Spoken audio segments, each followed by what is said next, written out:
네, 오늘 3월 30일자 말씀입니다. 3월 30일 누가복음 24장 36절부터 43절까지 저 여러분들이 한 절씩 교독하겠습니다. 30일 누가복음 24장 36절부터 함께 읽겠습니다. 이 말을 할 때 예수께서 친히 그들 가운데 서서 이르시되 너희에게 평강이 있을지어다 하시니 그들이 놀라고 무서워하여 그 보는 것을 영으로 생각하는지라. 예수께서 이르시되 어찌하여 두려워하며 어찌하여 마음에 의심이 일어나느냐. 내 손과 발을 보고 나인 줄 알라. 또 나를 만져보라.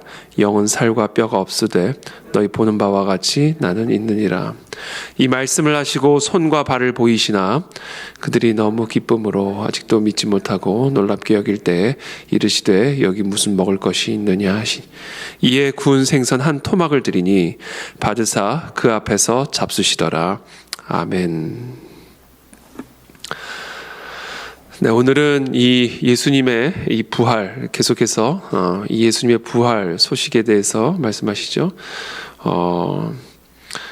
이 부활하셨을 때 어떤 일들이 일어나는지, 이 예수 그리스도의 부활 사건이 많은 사람들이 생각하는 것처럼 신화가 아니라 또 누군가가 지어낸 이야기가 아니라 이것은 분명한 역사적인 사실이고 증거다라는 사실을 이 목격자의 증언과 이 모든 것들을 이제 종합하여 누가는 기록을 하고 있는 것이죠. 그래서 어저께 말씀 나눈 것처럼 이 엠마오를 향해 걸어가던 이 두 제자들이 이 11제자들과 합류를 합니다. 함께 모이게 됩니다. 그래서 이 두 제자가 경험한 예수 그리스도의 그 만남, 부활하신 그리스도의 만남에 대해서 이제 증언을 하는 것이죠. 근데 그때 이제 예수님께서 그들 가운데 나타나시게 되는 겁니다. 36절의 말씀입니다. 이 말을 할 때 예수께서 친히 그들 가운데 서서 이르시되 너희에게 평강이 있을지어다 하시니, 이제 부활하신 예수 그리스도를 만난 이 이야기를 하고 있을 그때에 그리스도께서 그들 가운데 이 11제자들과 또 엠마오에서 예수 그리스도를 만난 이 두 제자들이 함께 이제 예수 그리스도, 부활하신 그리스도를 만나게 된 겁니다. 그때 예수님 말씀하시죠. 너희에게 평강이 있을지어다. 그들이 놀라고 무서워하여 그 보는 것을 영으로 생각하는지라. 예수께서 이르시되 어찌하여 두려워하며 어찌하여 마음에 의심이 일어나느냐. 그러니까 예수 그리스도께서 나타나셨을 때 이들이 영으로 생각했다. 영어 성경에 보면 고스트로 생각을 했다. 그러니까 귀신 정도로 생각할 수가 있겠죠. 유령처럼 생각했다라는 겁니다. 그렇죠. 죽었던 예수 그리스도가 다시 살아나셔서 그들 가운데 나타나셨으니 이들이 생각할 때 이것은 부활하신 그리스도라고 생각한 게 아니라 유령으로 이제 생각을 한 것이죠. 예수께서 이르시되 어찌하여 두려워하며 어찌하여 마음에 의심이 일어나느냐.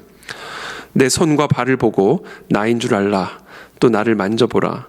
영은 살과 뼈가 없으되 너희 보는 바와 같이 나는 있느니라. 내 손을 만져보고 발을 만져보고 영은 살과 뼈가 없지만 지금 너희가 보는 바와 같이 나는 살과 뼈가 있는 부활한 몸이다라는 사실을 이 제자들에게 말씀하고 계십니다. 그리고 이 말씀을 하시고 손과 발을 보이시나 그들이 너무 기쁨으로 아직도 믿지 못하고 놀랍게 여길 때 이르시되 여기 무슨 먹을 것이 있느냐 하시니 이에 구운 생선 한 토막을 드리니 받으사 그 앞에서 잡수시더라. 유령은 먹지를 않죠. 먹을 수가 없죠.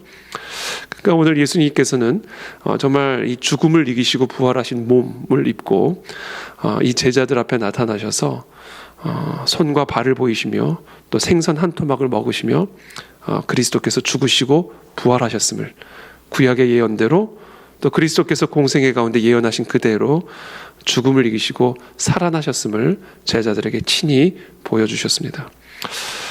그것을 목격한 이 제자들, 이제 진짜 그리스도께서 죽음을 이기시고 사망의 권세를 이기시고 사단의 모든 저주를 이기시고 우리의 모든 죄를 담당하셔서 죄로 말미암아 죽으신 다음에 그 죄의 싹신 사망을 이기심으로 우리의 모든 죄와 허물들을 다 대속하셨다라는 이 놀라운 복합적인 메시지가 담겨져 있는 이 부활 사건을 보고는 이들이 너무 기뻤다. 41절에 너무 기쁨으로 아직도 믿지 못할 만큼 너무 기뻤다. 정말 믿기지 않을 만큼 너무 기뻤고 놀라웠다라고 기록을 하고 있습니다. 이런 감정이 부활하신 예수 그리스도 앞에서, 부활하신 그리스도의 소식 앞에서 우리가 마땅히 가져야 할 감정이다라는 것이죠. 너무 기쁘다. 너무 기쁘다. 이 고린도전서에 보면 이 사도 바울이 이 부활에 대한 오늘 이 예수님의 이 말씀을 조금 더 풀어서 우리들에게 마치 주석처럼 설명을 해주는 말씀이 고린도전서 15장에 이제 나옵니다. 이제 고린도전서 15장 12절에 보면 사도 바울이 이렇게 말합니다. 제가 한번 쭉 읽어드릴 테니까 한번 잘 들어보세요. 그리스도께서 죽은 자 가운데서 다시 살아나셨다 전파되었거늘 너희 중에서 어떤 사람들은 어찌하여 죽은 자 가운데서 부활이 없다 하느냐. 그리스도께서 분명히 죽음을 이기시고 부활을 하셨는데 어째서 너희들은 죽은 자 가운데서 부활이 없다라 말하느냐. 이것을 조금 바꿔서 말을 한다면 그리스도께서 죽음을 이기시고 부활하셨는데도 불구하고 마치 부활이 없는 것처럼 염려하고 두려워하고 절망하는 이유는 무엇이냐. 그리스도께서 죽으시고 부활하셨다라는 것은 단순히 죽은 사람이 살아났다라는 것, 그것으로 끝나는 것이 아니라 그 안에 담겨져 있는 놀라운 의미가 있다라는 것이죠. 의미. 사망의 권세, 죽음의 권세, 사단 마귀의 권세를 이기시고 부활하셨다. 그렇다면 왜 죽음의 권세가 생겨났고 왜 사망의 권세가 우리를 지배하게 되었으며 왜 우리가 사단의 권세 아래로 들어가게 되는가? 바로 우리의 죄와 허물 때문이다. 우리의 본성 자체가, 호흡 하나하나 자체가 죄다. 살아있는 것 자체가 죄다. 우리는. 그런 우리들을 하나님의 진노와 저주로부터 건져내시고 구원하시는, 그래서 죄 없다함을 받게 된 이 놀라운 대속의 은혜가 바로 그리스도께서 죽으시고 부활하신 이 놀라운 부활 사건 안에 담겨져 있는 영적인 의미다. 그렇다면 만약에 이 부활이 진정으로 이루어진 일이라면, 그리스도께서 정말 죽은 자 가운데서 다시 살아나셨다면 어찌하여 마치 죽은 자 가운데서 부활이 없었던 것처럼 절망과 염려와 고통 가운데, 두려움 가운데 사로잡혀 있을 수가 있겠느냐라는 것이죠. 만일 죽은 자의 부활이 없으면 그리스도도 다시 살아나지 못하셨으리라. 그리스도께서 만일 다시 살아나지 못하셨으면 우리가 전파하는 것도 헛것이요 또 너희 믿음도 헛것이며, 예수 그리스도께서 오늘 누가가 증언하고 기록하고 있는 것과 같이 죽음을 이기시고 부활하신 일이 없었다면 지금 우리는 다 헛일을 하고 있는 것이다. 또 우리가 하나님의 거짓 증인으로 발견되리니, 그렇죠, 가말리엘이 이야기를 하죠. 사도행전에서 이것이 사람의 사상과 소행으로부터 나온 것이라고 한다면 이 모든 것들이 다 역사적인 사례에서 볼 수 있듯이 사람의 사상과 사람의 소행으로부터 나온 것이라고 한다면 다 흩어지고, 만약에 그 사람이 죽으면 그 사람의 사상과 소행도 다 소멸되어질 것이고 흐지부지하게 될 것이다. 우리는 그와 같은 역사적인 사례들을 너무나 많이 보지 않았느냐. 그러므로 너희가 이들을 대적한다면, 이들의 전파하는 소식을 대적한다면, 이들이 전파하고 있는 부활하신 예수 그리스도의 그 소식을 너희들이 대적한다면 그것은 곧 하나님을 대적하는 일이 될까 두려워하니 그들이 그들대로, 그들이 원하는 대로 전파하도록 내버려 두라. 이제 이렇게 가말리엘이 조언을 하잖아요. 그렇죠. 만약에 우리가 예수 그리스도의 부활, 이 소식을 우리가 정말로 믿지 않고 이것이 사실이 아니라고 한다면 지금 우리가 나누고 있고 우리가 증언하고 있는 모든 것들은 거짓 증언이 될 뿐만 아니라 그것은 연기와 같이 소멸될 수밖에 없을 것이다. 그러나 우리는 역사적인 사례를 통해서 볼 수 있듯이 이들의 이 전파 소식, 그리스도의 죽음과 부활이라고 하는 인간이 이해할 수 없는 이 놀라운 소식은 지난 수천 년간, 지난 2000년간 수많은 영혼들을 변화시켰고 역사를 변화시켰고 지금까지도 우리들에게 전파되어지고 있다라는 것이죠. 그러므로 이것은 거짓 증언이 아니다라는 것을 역설적으로 우리에게 증명해주고 있는 것이죠. 16절에 만일 죽은 자가 다시 살아나는 일이 없으면 그리스도도 다시 살아나신 일이 없었을 터이요. 자, 예수 그리스도의 이 부활은 또 무엇을 의미하는 것이냐면 우리도 이렇게 될 것이다 라는 겁니다. 우리도 죽으면 이와 같이 예수 그리스도와 같이 다시 부활하게 될 것임을 이 예수 그리스도의 부활은 우리에게 가르쳐주고 있다. 이 모습은 곧 우리의 모습이 될 것임을 사도 바울은 우리에게 설명을 해주고 있는 것입니다. 18절에 또한 그리스도 안에서 잠자는 자도 망하였으니 만일 그리스도 안에서 우리가 바라는 것이 다만 이 세상의 삶뿐이면 모든 사람 가운데 우리가 더욱 불쌍한 자이리라. 그러나 이제 그리스도께서 죽은 자 가운데서 다시 살아나사 잠자는 자들의 첫 열매가 되셨도다. 그래서 예수 그리스도께서 죽은 자 가운데서 다시 살아나신 이 사건은 그냥 이 예수 그리스도에게만 일어난 사건이 아니라 이와 같이 죽은 자들이 다 이와 같이 살아나게 될 그 첫 열매로 우리에게 보여진 사건이다. 그래서 사도 바울은 죽은 자를 죽은 자라 말하지 않고 아주 의도적으로 잠자는 자들이라 이렇게 얘기합니다. 마치 잠자는 자들이 다시금 깨어나게 되는 것처럼 죽은 자들이, 예수 그리스도 안에서 죽은 자들은 다 예수 그리스도와 같이 잠을 자다 깨서 일어나는 것과 같이 다 부활을 맞이하게 될 것이다. 예수 그리스도의 부활은 바로 그와 같은 것들의 첫 열매다. 사망이 한 사람으로 말미암았으니 죽은 자의 부활도 한 사람으로 말미암는도다. 마치 아담과 하와 이 한 사람으로 말미암아 우리 모두가 죄인이 되었고 죄와 함께 사망이 들어와 사망의 권세 아래 묶여 죽을 수밖에 없었듯이 이 예수 그리스도 이 한 분의 죽음과 부활로 말미암아 예수 그리스도를 믿는 자들마다 다 동일하게 그리스도와 같이 부활하게 될 것임을 분명하게 말씀하고 계시고, 또 오늘 이 예수 그리스도의 이 부활 사건이 우리에게 가르쳐주고 있는 것이다. 22절에 아담 안에서 모든 사람이 죽은 것 같이 그리스도 안에서 모든 사람이 삶을 얻으리라. 이 소식을 듣고 어떻게 기쁘지 않을 수가 있냐라는 것이죠. 우리 마음에 어떻게 기쁨이 살아나지 않을 수가 있겠냐라는 것이죠. 저는 지금도 생생하게 기억납니다. 어렸을 때 유치원생이었든지 하여튼 초등학생이었든지 제가 정확하게 기억은 안 납니다만 이 죽음이 갑자기 너무 두려워지는 거예요. 죽음이라고 하는 것이.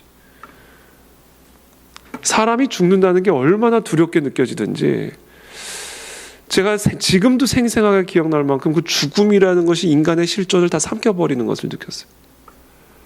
그래서 죽음은 제가 항상 비유로 말씀하듯이 곱하기 0이잖아요. 우리가 이 땅에서 몇 년을 살든 무슨 일을 이루었든 죽음은 모든 것을 다 0으로 만들어버리죠. 그러니까 모든 게 허무해지는 것이죠. 허무해지는 것이죠. 이 허무주의를 극복하기 위해서 결국 사람들이 진짜로 깨어있는 사람들은요, 이 죽음이 가져다주는 허무함을 극복하기 위해서 진짜 깨어있는 사람은 어떻게 내가 죽음을 컨트롤하리라 자살을 하기도 하고, 그것이 삶의 가장 최종적인 아름다운 결론인 양, 죽음을 내가 컨트롤하리라 그러고는 자기를 죽이는 거예요. 그렇게 삶을 마감한, 이게 이 죽음이라고 하는 실존, 이 죽음이라고 하는 권세 안에 있는 인간의 비참한 실존인 것이죠. 근데 그러한 자들이 죽음을 이기게 되었다라는 거예요. 이제는 죽어도 다시 살아난다라는 소식이에요. 이게 오늘 예수 그리스도의 부활 소식이 우리에게 가르쳐주는 일이다라는 겁니다. 사도 바울은 고린도전서 15장 35절부터 계속해서 말합니다. 이제 이 부활이라는 게 어떻게 이루어질지, 이 부활이 어떤 의미인지. 누가 묻기를 죽은 자들이 어떻게 다시 살아나며 어떠한 몸으로 오느냐 하리니, 그것을 오늘 예수님의 부활이 가르쳐주는 것이죠. 계속해서 사도 바울이 비유적으로 말씀합니다. 어리석은 자여, 네가 뿌리는 씨가 죽지 않으면 살아나지 못하겠고, 또 네가 뿌리는 것은 장래의 형체를 뿌리는 것이 아니요 다만 밀이나 다른 것의 알맹이 뿐이로되, 하나님이 그 뜻대로 그에게 형체를 주시되 각 종자에게 그 형체를 주시느니라. 그러니까 사도 바울은 지금 이 부활, 예수 그리스도의 부활, 그리고 뒤따라오게 될, 우리도 동일하게 경험하게 될 이 부활을 이제 뿌리는 씨의 비유로 설명을 합니다. 뿌리는 씨와 같다. 우리가 씨를 뿌리면 그 씨가 죽어야만 살아난다. 그게 우리의 죽음의 의미다. 그리스도 안에서 죽은 자의 의미다. 씨가 땅에 뿌려주면 죽죠. 죽어야만 이 씨가 열매를 맺고 싹을 트게 됩니다. 생명을 움트게 되는 것이죠. 그래서 이 씨가 죽지 않으면 살아나지 못하겠고, 또 네가 뿌리는 것은, 장래의 형체를 뿌리는 것이 아니요 다만 밀이나 다른 것의 알맹이 뿐이로되. 그렇죠. 여러분, 우리가 배추 씨를 뿌릴 때 배추를 심는 게 아니잖아요. 배추의 씨를 뿌리는 거죠. 장래의 형체를 심는 게 아니란 말입니다. 마치 그래서 우리가 우리의 육체 몸이 이 땅에서 죽어 씨와 같이 땅에 묻히게 되면 장래의 형체로 부활하게 될 것이다. 지금 우리의 형체와 다른 장래의 형체로 부활하게 될 것이다. 그러면서 그 장래의 형체가 어떻게 될 것인지에 대해서 사도 바울이 이렇게 말합니다. 39절부터 육체는 다 같은 육체가 아니니 하나는 사람의 육체요 하나는 짐승의 육체요 하나는 새의 육체요 하나는 물고기의 육체라.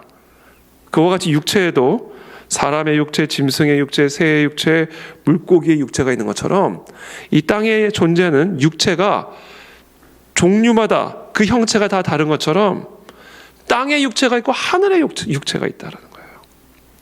그 육체의 종자가 이 땅의 육체 안에서도 다양한 종자가 있듯이 땅의 육체와 하늘의 육체의 종자가 다르다.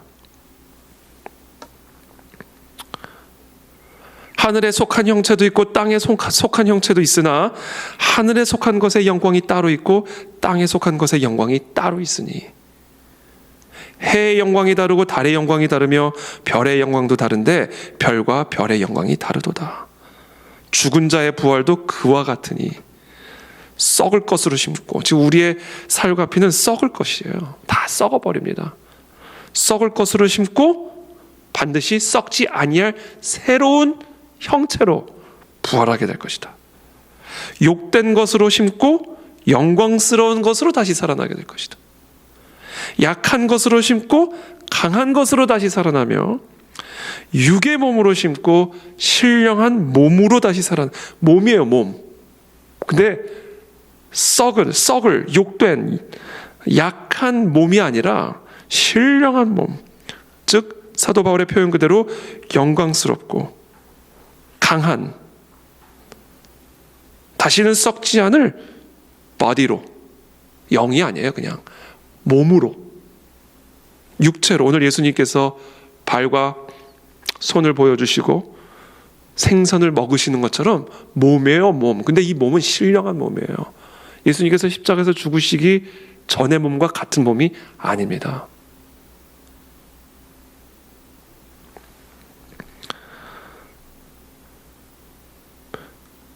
육의 몸으로 심고 신령한 몸으로 다시 살아나니 육의 몸이 있은즉 또 영의 몸도 있느니라.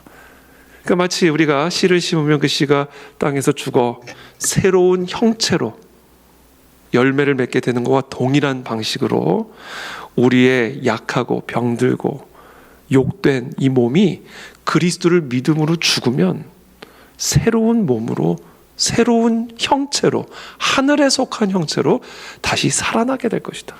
그 몸은 신령한 몸이 될 것이다.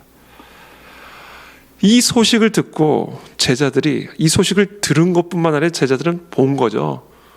그러니까 이 기쁨이 말할 수가 없었던 겁니다. 그래서 예수님이 만나자마자, 부활하신 그리스도께서 제자들을 만나자마자 하신 말씀이 평강이 있을지어다. 평강, peace be with you. 여기서 말하는 평강이란 뭐예요? 우리 안에 있는 이 연약함으로부터 오는, 이 땅에 속한 욕된 몸으로부터 오는 사망의 저주와 죄의 권세 아래 여전히 묶여있는 죄악된 우리들의 이 육체 안에서부터 오는 모든 온갖 잡다한 열매들을 잠재우는 능력이죠. 이게 평강이죠. 두려움, 염려, 죄책감, 수치심, 고통, 절망, 그 모든 것들을 이기는 부활의 권능. 그때 우리 안에 이제 평강이 있는 것이, 이게 오늘 예수 그리스도의 이 부활 사건이 우리에게 가르쳐주고 있는 바입니다. 그러니까 우리가 이 소식을 알고 들었다면, 그리고 이 소식을 정말 우리가 믿는 자들이라고 한다면 우리 마음 안에 말할 수 없는 기쁨과 소망과 감사와 찬양으로 충만해야 할 줄로 믿습니다. 그래서 이 말씀을 우리가 묵상하고 또 이 말씀을 선포할 때 성령 하나님께서 우리의 심령 속에서 일하여 주셔서 평강이 있게 해주십시오. 오늘 예수님 말씀하신 것처럼 너희에게 평강이 있을지어다.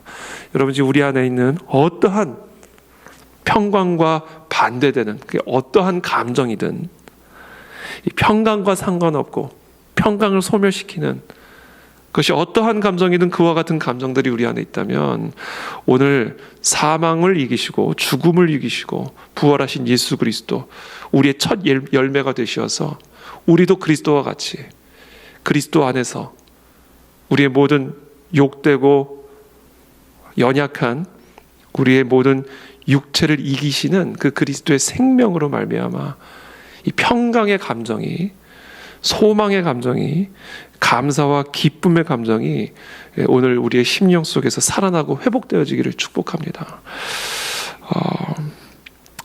저는 그 부활에 대해서 한동안 묵상할 때 화장을 하면 안 되나 그러면 다시 살아나야 되는데 부활을 해야 되는데 화장을 하면 다 가루가 되잖아요. 가루가 돼가지고 막 이렇게 뭐 어디를 묻으면 뭐해요? 가루인데 뭐 뿌리든 뭐 어디에 묻으든 그게 무슨 상관이 있겠어요? 하여튼 화장을 하면 어떻게 되지? 화장을 하면 어떻게 되나 이제 많이 고민을 했었거든요. 화장을 하는 게 성경적인가 아닌가. 그래서 한동안 어떤 신학자들은 또 화장하면 안 된다. 부활해야 되기 때문에 이제 그런 이야기도 하는데 여러분들 솔직히 말해서 화장이 아니라 매장을 하면 뭐 안 썩습니까? 다 똑같은 거죠. 화장을 하던 매장을 하던 죽으면 사람이 다 썩어 없어지는 거, 곰팡이 쓸고 똑같은 거죠. 화장과 매장은 아무런 차이가 없는 겁니다. 예수님께서 오늘 말씀하신 것처럼 고린도전서에서도 말씀하시고 오늘 예수님께서 우리에게 보여주시는 것처럼 우리가 생각하는 그러한 육체의 몸을 그대로 가지고 태어나는 게 아니에요. 다시 태어나는 게 아닙니다. 이제 이 육체의 몸은 완전히 썩어 없어지는 것이고 가루가 돼서 없어지는 것이고 신령한 몸으로 우리는 다시 부활하게 될 것이고 우리가 지금은 완전히 다 헤아릴 수는 없지만 그 현장을 오늘 제자들은 목격한 거예요. 본 겁니다. 그래서 오늘 이 예수님의 부활한 이 사건, 이 기록을 통해서 우리가 추정할 수 있는 것은 정말 거울로 보는 것처럼 사도 바울의 표현 거울로 보는 것처럼 희미하게밖에 우리는 볼 수 없지만 그러나 희미하나마 오늘 이 기록을 통해서 우리가 확인할 수 있는 우리의 부활의 몸은 손이 있을 것이고 발이 있을 것이고 그러나 그 손과 발이 뚫렸는데도 우리의 생명에는 아무런 지장이 없는 것이고 게다가 또 한 가지 기쁜 소식, 먹을 것이다. 먹을 것이다. 이게 천국의 모습이 될 것이다 라는 겁니다. 그래서 우리가 이 부활이라고 하는 것, 여러분 죽음이 두렵지 않으면 이 세상에 두려울 게 아무것도 없는 겁니다. 죽음을 이겼으면 이 세상에서 우리가 이기지 못할 것이 아무것도 없는 겁니다. 그 죽음을 이기신 이 예수 그리스도의 부활의 소식으로 말미암아 우리 안에 이미 이 부활의 생명이 우리 안에 들어왔음을 기쁨으로 감사함으로 우리의 삶을 넉넉하게 이기는 사망을 이긴 평강으로 사망을 이긴 소망으로 오늘 하루도 이번 한 주간도 넉넉하게 그리스도와 동행하시는 승리하는 저와 여러분들이 되시기를 예수님 이름으로 축복합니다. 제가 기도하겠습니다.